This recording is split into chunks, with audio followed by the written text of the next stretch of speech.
नमस्कार दोस्तों, welcome back to our another video. दोस्तों, उम्मीद करता हूँ आप सभी लोग स्वस्थ होंगे। दोस्तों, आज की वीडियो बहुत ख़ास है मिडिल क्लास के लिए और मैं चाहता हूँ कि आप अपने साथ-साथ अपने नज़दीकी लोगों को भी इस वीडियो को शेयर ज़रूर करें ताकि वो इससे उन बेसिक चीज़ों के ऊपर काम कर सकें, जो बेसिक चीज़ें हम लोग ध्यान नहीं देते जब भी हम लोग लोन लेने के लिए जाते हैं प्रॉपर्टी इन्वेस्टमेंट के अंदर। दोस्तों, हम मिडिल क्लास को बिलॉन्ग करते हैं, तो हमारे पास पूरा का पूरा मूलधन नहीं होता कि हम किसी प्रॉपर्टी को एक ही शॉट में खरीद सकें। हम बिजनेसमैन हो सकते हैं या हम प्राइवेट जॉब्स ज़्यादा कर रहे होते हैं, तो कहीं न कहीं हम लोगों को ईएमआईज़ पर ही आश्रित होना पड़ता है, जभी भी हम प्रॉपर्टी के अंदर इन्वेस्टमेंट करने के लिए जाते हैं। और हम यही चूज़ कर रहे होते हैं कि कहाँ-कहाँ पर किस-किस प्रॉपर्टीज़ पे बैंक लोन्स हैं, जिन बैंक लोन्स के बारे में मैंने आपको पिछली वीडियो के अंदर बताया कि नेशनलाइज़्ड बैंक भी दे सकता है, हो सकता है वहाँ प्राइवेट बैंक दे या एनबीएफसी कंपनीज़ आपको प्रोवाइड करें। मैं आज बात उनके ऊपर डिटेल में नहीं करूँगा, मैं बात करूँगा कि जब हम लोन लेते हैं तो किन बातों का ध्यान रखना है। तो ये वीडियो कहीं न कहीं आप लोगों के लिए बहुत लाभकारी हो सकती है, तो एंड तक ज़रूर देखिएगा। जो भी लोग पहली बार मेरी इस वीडियो को देख रहे हैं, तो वो मेरी पिछली वीडियोज़ को ज़रूर देखिए बिकॉज़ हर एक वीडियोज़ के अंदर मैंने आप लोगों को एजुकेट करने की कोशिश की है कि आप किस तरीके की इन्वेस्टमेंट कर सकते हैं प्रॉपर्टी के अंदर और किन प्रॉपर्टीज़ के ऊपर इन्वेस्टमेंट नहीं करनी है। क्योंकि कहीं न कहीं आप आजकल का सिनेरियो देख रहे होंगे, दिल्ली हो या दिल्ली एनसीआर हो, दूसरी सिटीज़ हो या फिर स्टेट हो, हर जगह बुलडोज़र चल रहा है। तो मैंने हर उस तरीके की ज़मीनों का ज़िक्र किया है जहाँ पर बुलडोज़र चलता है या फिर आज के दौर पे चल रहा है। तो मेरी पुरानी वीडियोज़ देखेंगे तो आप एजुकेट ज़रूर होंगे और प्रॉपर्टी इन्वेस्टमेंट जभी भी आप करने जाएँगे तो आप उन बातों का ज़रूर ध्यान रखेंगे। तो चलिए स्टार्ट करते हैं इस वीडियो को और जानने की कोशिश करते हैं कि आज की वीडियो किस तरीके से मिडिल क्लास के लिए लाभकारी हो सकती है। दोस्तों, जैसा कि मैंने आप लोगों को बताया कि आज की वीडियो कहीं न कहीं लोन पर आश्रित है। हम जभी भी प्रॉपर्टी खरीदने जाते हैं तो हम लोग ये फर्स्ट ऑफ ऑल चूज़ करते हैं कि हमें रेडी टू मूव इन को परचेज़ करना है या फिर हमें उन प्रॉपर्टीज़ को देखना है जो प्रॉपर्टीज़ अभी प्लॉट्स कट रहे हैं या विलास बन रहे हैं या फिर आने वाले टाइम पर मुझे एक अच्छा एक्सपोज़र दे सकते हैं। तो हम उस तरीके से अपनी सोच विचार करते हैं और उसके बाद हम लोग इन्वेस्टमेंट करते हैं।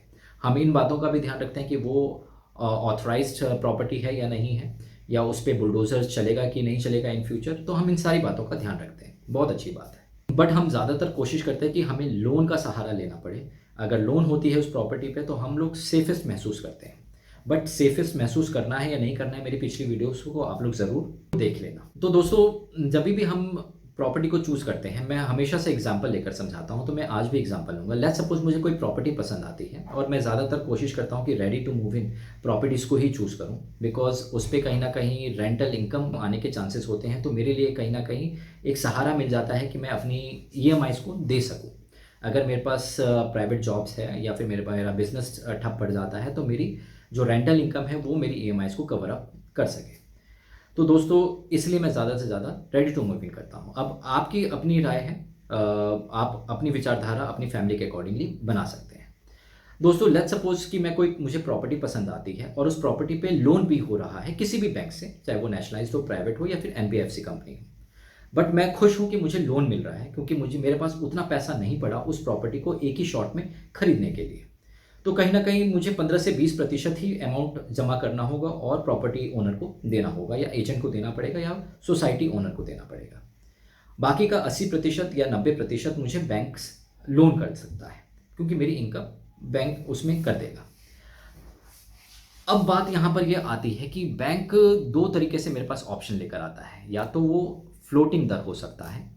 फ्लोटिंग दर का मतलब है कि अगर रेट ऑफ इंटरेस्ट इंक्रीज़ करता है तो वो इंक्रीज़ दर से मेरी ईएमआईज़ आएँगी और हो सकता है कि मार्केट में आरबीआई ने दर घटा दिया तो मेरे पास जो ईएमआईज़ बनकर आएँगी वो या मुझे देनी पड़ेंगी, वो उसके अकॉर्डिंगली देनी पड़ेगी जो कम होगी। बट यहाँ पर कैच ये है कि जभी भी मार्केट दर कम होता है तो वो ऑटोमेटिकली रिफ्लेक्ट नहीं करता। बैंक हमारे पास इन्फॉर्मेशन लेकर आता है कि बैंक दर कम हुए हैं, क्या हम लोग इसको चूज़ कर सकते हैं? तो जब हम सवाल का जवाब देते हैं हाँ, तो वो हमसे कोई फॉर्म भरवाते हैं और फाइल चार्जेस के रूप में वो हमसे पैसा लेते हैं। यानी बैंक हर सूरत पे आपसे पैसा तो लेगा। बट यहाँ पर बैंक जब दर बढ़ता है तो उसको ऑटोमेटिकली बढ़ा देता है। हमारी ईएमआईज़ हमें तब पता लगता है जब हमारी ईएमआईज़ एक्स्ट्रा कट रही होती है और हम लोग पिछले महीने की ईएमआईज़ को जब देखते हैं कि ये तो बढ़ी हुई है। तो हम बैंक के पास जाते हैं और बैंक बताता है हाँ ये उस तारीख को बढ़ गया था जिसकी वजह से हम लोगों ने इसको बढ़ा दिया था। तो यहाँ पर ये कैच है। तो इस चीज़ का ज़रूर ध्यान रखें कि आप लोगों को पता होना चाहिए कि फ्लोटिंग अगर आप चूज़ करते हैं, जो कि normally middle class family floating को ही चूज़ करता है, फिक्स्ड के साथ नहीं जाता, क्योंकि कहीं ना कहीं हम लोग चाहते हैं कि हमारा पैसा बैंक के पास ज़्यादा ना जाए, वो हमारी सेविंग में हमारे पास या हमारे काम आ सके। तो इन बातों का ज़रूर ध्यान रखें। ये तो हो गया पॉइंट नंबर 1। दूसरा पॉइंट होता है दोस्तों ईएमआईज़ का ज़्यादा या कम रखना।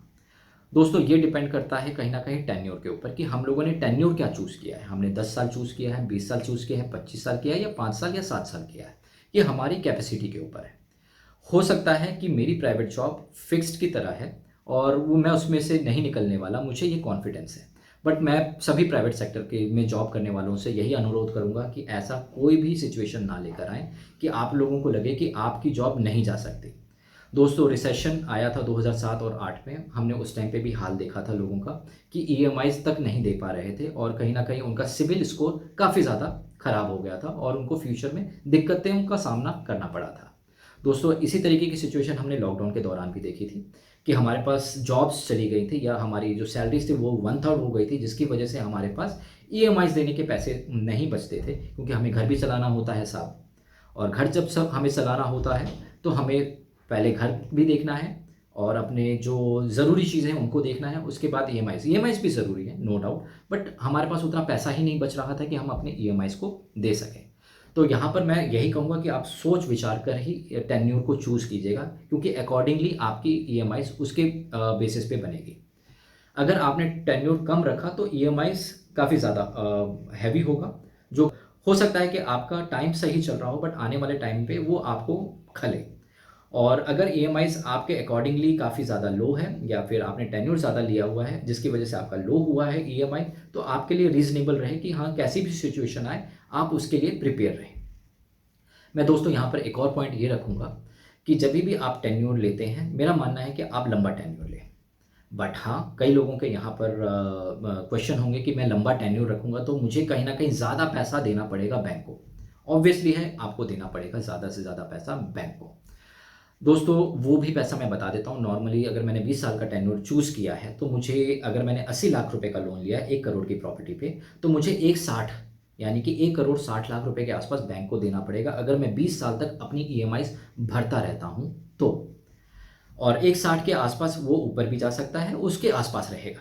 ज़्यादा कम नहीं होगा बट उसके आसपास रहेगा या उससे ऊपर भी जा सकता है। कि हो सकता है कि दर बढ़ जाए, तो हो सकता है कि मुझे 1/60 की जगह 1/70 देना पड़े, हो सकता है 1/80 देना पड़े, तो मेरा पैसा ज़्यादा जा रहा है लंबे टेन्योर पे। बट इसका मैं आप लोगों को सॉल्यूशन बताऊँगा, बट यहाँ पर मैं अभी आपको फिर से रोकता हूँ और मैं चलता हूँ कि मेरी ईएमआई अगर कम है, तो मैं कि मेरी अपनी जो इनकम आ रही है, उस इनकम का मैं लाभ कैसे उठा सकता हूँ।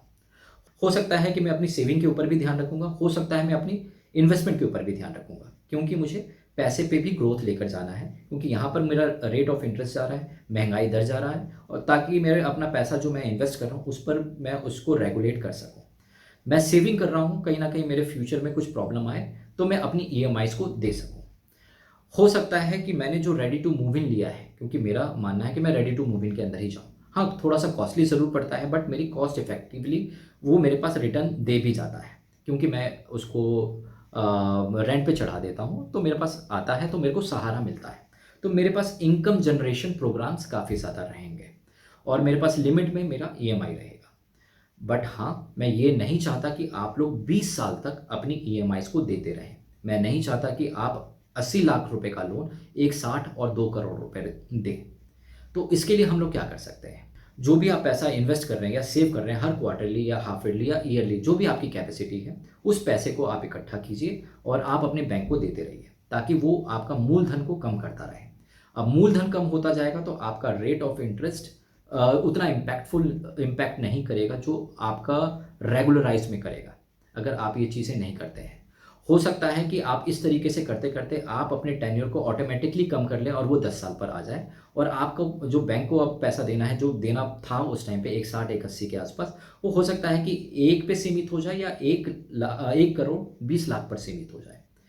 तो इस तरीके से अगर आप लोन को यूटिलाइज़ करते हो तो डेफ़िनेटली आपके पास एक अच्छा इनकम भी जनरेट हो जाता है, आपके पास सेविंग भी हो जाती है, आपके पास आपका जो मूलधन है वो ज़्यादा नहीं जाता बैंक के पास। तो मैं यही कहूँगा कि इन बेसिक चीज़ों के ऊपर ज़रूर ध्यान दें, क्योंकि ये बेसिक चीज़ों के ऊपर अगर आप पॉइंट्स के ऊपर काम करते हैं, तो कहीं न कहीं आपके लिए लाभकारी होता है फ्यूचर के लिए। मैं नहीं चाहता आप लोग छोटा टेन्योर करके अपने ऊपर प्रेशर बढ़ाएँ, क्योंकि अगर प्रेशर बढ़ता है तो कहीं न कहीं हम स्ट्रेस में आते हैं। अगर हम स्ट्रेस में आते हैं तो कहीं न कहीं हम जो भी काम कर रहे हैं, चाहे वो मैं बिज़नेस कर रहा हूँ या मैं अपना काम प्राइवेट सेक्टर के अंदर कर रहा हूँ या गवर्नमेंट सेक्टर के अंदर कर रहा हूँ, तो मैं उसको बखूबी नहीं निभा सकता और मेरे लिए ही कहीं न कहीं वो और स्ट्रेसफुल हो सकता है। हो सकता है मेरा बिज़नेस और डाउनफॉल में जाए और मुझे और स्ट्रेस दे के जाए। हो सकता है कि मेरा प्राइवेट सेक्टर में अगर जॉब है और मैंने परफॉर्मेंस अच्छी नहीं दी, तो मेरी जॉब भी जा सकती है। हो सकता है मैं सरकारी विभाग में ज़रूर हूँ, बट मुझे हर दिन कहीं न कहीं नया प्रेशर झेलना पड़ रहा है, जो कि मैं नहीं कर पा रहा क्योंकि घर में भी कहीं न कहीं बच्चे या बड़ों की ज़िम्मेदारियाँ होती हैं, हम उसको टैकल नहीं कर पाते। तो अपनी ईएमआईज़ को, अपने लोन को किस तरीके से कारगर बनाना है, इस वीडियो के माध्यम से मैंने आपको समझाने की कोशिश की है। हो सकता है ये वीडियो आप लोगों के लिए लाभकारी होगी और होती है तो आप ज़रूर इसको दूसरों तक शेयर करें, लाइक करें। सब्सक्राइब नहीं किया है चैनल को तो आप ज़रूर सब्सक्राइब करें, क्योंकि आप सब्सक्राइब करते हैं तो मैं प्रोत्साहित होता हूँ कि मैं और भी अच्छी वीडियोज़ आप लोगों के लिए लाता रहूँ। धन्यवाद।